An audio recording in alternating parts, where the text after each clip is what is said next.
안녕하세요. 오늘은 2020년 7월 20일 월요일 아침 6시 29분입니다. 오늘 훈독할 챕터는 일본인들은 어서 일본으로 돌아가시오 부분을 훈독하겠습니다. 그렇다고 내가 산과들을 돌아다니며 마냥 놀기만 한 것은 아닙니다. 형님을 도와 농사일도 열심히 했습니다. 농촌엔 계절마다 해야 할 일들이 많습니다. 농가리도 하고 밭가리도 하고 모도 내고 김도 매야 합니다. 김매기 중에 가장 힘든 일은 조반 매기입니다. 씨를 뿌린 후에 3번은 고랑을 매줘야 하는데 어찌나 힘이 드는지 한 번 맬 때마다 허리가 휠 지경입니다. 고구마는 진흙에 심어 키우면 맛이 없고 진흙을 3분의 1 정도 섞은 모래밭에 심어야 달디단 고구마를 수확할 수 있습니다. 옥수수를 키우는 데는 인분 퇴비가 가장 좋기 때문에 손으로 똥을 주물러 가루를 만드는 일도 했습니다. 농사일을 돕다 보니 어떻게 해야 콩이 잘 되는지, 옥수수가 잘 되는지, 어느 흙에 콩을 심어야 하고 팥을 심어야 하는지 저절로 알게 되었습니다. 나는 농사꾼 중에 농사꾼입니다. 평안도는 기독교 문물이 먼저 들어온 곳이라 1930년대, 40년대에 이미 농지가 반듯하게 정리되어 있었습니다. 모를 심을 때는 한 장대에 12칸씩 사이를 두어 표시를 하고 두 사람이 6줄씩 옮기면서 심었습니다. 나중에 남한에 와보니까 줄을 쳐놓고 한 줄에 수십 명씩 들어가 첨벙첨벙 왔다 갔다 하며 모를 심는데 참 답답해 보였습니다. 발을 뒷뼘 너비로 벌리고 서서 재빨리 모를 심는 것이 내가 농사철에 모만 심어주고도 학비 정도는 너끈히 벌었을 수 있는 비결이었습니다.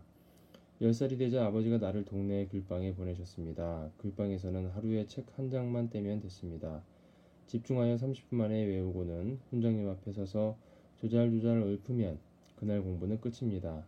점심나들 늙은 훈장님이 낮잠에 빠지면 글방을 나와 산으로 들러 돌아다녔습니다. 산에 가는 날이 늘어날수록 뜯어먹을 게 어디 있는지 점점 더 많이 알게 되고 그럴수록 점점 더 먹을 게 많아져 그걸로 끼니를 해결했습니다. 그러니 점심이 뭐 필요하고 저녁이 뭐 필요합니까? 그때부터 나는 집에서 점심을 따로 안 먹고 살았습니다. 글방에 다니면서 논어 맹자를 읽으며 한자를 배웠는데 내가 글씨를 곧잘 썼습니다. 덕분에 12살 때부터 글방에서 훈장님을 대신해 아이들이 보고 배울 책을 썼습니다.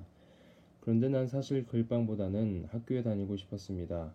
남들은 비행기를 만들고 있는데 공자왈 맹자왈 해서는 안 되겠다 싶었기 때문입니다. 그때가 4월인데 아버지는 벌써 1년치 수업료를 다 내신 뒤였습니다.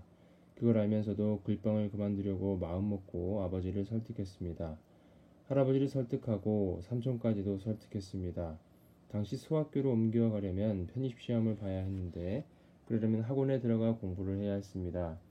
나는 사촌 동생까지 충동질해서 원봉학원에 들어가 소학교에 편입할 공부를 시작했습니다. 14살이 되던 이듬해에 편입시험을 치고 오산학교 3학년에 들어갔습니다. 남들보다 늦었지만 공부를 잘해서 5학년으로 월반도 했습니다. 오산학교는 집에서 20리나 떨어져 있었지만 하루도 빠지지 않고 정확한 시간에 맞춰 걸어 다녔습니다. 고개를 넘어갈 때마다 다른 아이들이 기다리고 있어 내가 차차차차 걸음법으로 빠르게 걸어가면 동무들은 내 뒤를 따라오기도 바빴습니다. 평안도 호랑이가 나오는 무서운 산길을 그렇게 걸어 다녔습니다. 오산학교는 독립운동가인 이승훈 선생이 세운 민족학교라 일본말을 가르치시지도 않을 뿐더러 일본말을 아예 못쓰게 했습니다. 그런데 내 생각은 좀 달랐습니다. 적을 알아야만 적을 이길 수 있다고 생각했습니다. 나는 다시 편입시험을 쳐서 정주공립보통학교 4학년으로 들어갔습니다. 공립학교는 전부 일본말로 수업을 했기 때문에 등교 전날 밤 가타카나 히라가나만 겨우 외운 채로 등교했습니다. 일본말을 전혀 몰라 1학년부터 4학년까지 교과서를 보름 만에 몽땅 외워버렸습니다. 그러고 나니 비로소 귀가 트였습니다. 덕분에 보통학교를 졸업할 때는 일본말을 유창하게 했습니다. 졸업식 날 자원에서 경주읍의 유지들이 모두 모인 앞에 나가 연설을 했습니다. 감사하다는 축사를 한 것이 아니었습니다. 이 선생님은 어떻고 저 선생님은 어떻고 학교 제도에 이런 문제가 있으며 그리고 이 시대의 책임자는 이런 각오로 임해야 한다는 등 비판적인 연설을 일본말로 줄줄 해댔습니다. 일본인들은 하루빨리 보따리를 싸서 일본으로 돌아가라. 이 땅은 우리나라 사람들이 대대손손 살아가야 할 조상의 유업이다. 그런 말을 경찰서장, 군수, 면장 다 모인 앞에서 해댔습니다. 윤국 할아버지의 혼을 이어받아 감히 아무도 할 수 없는 말을 해댄 것입니다. 그러니 사람들이 얼마나 놀랐겠습니까? 단상을 내려올 때 보니 다들 얼굴이 허옇게 질려 있었습니다.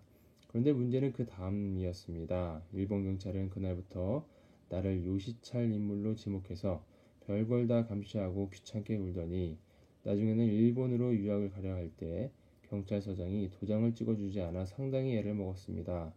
일본에 보낼 수 없는 요주의 청년이라며 거절했던 것입니다. 결국 경찰서장과 크게 싸우고 단판을 지은 다음에야 간신히 일본으로 건너갈 수 있었습니다.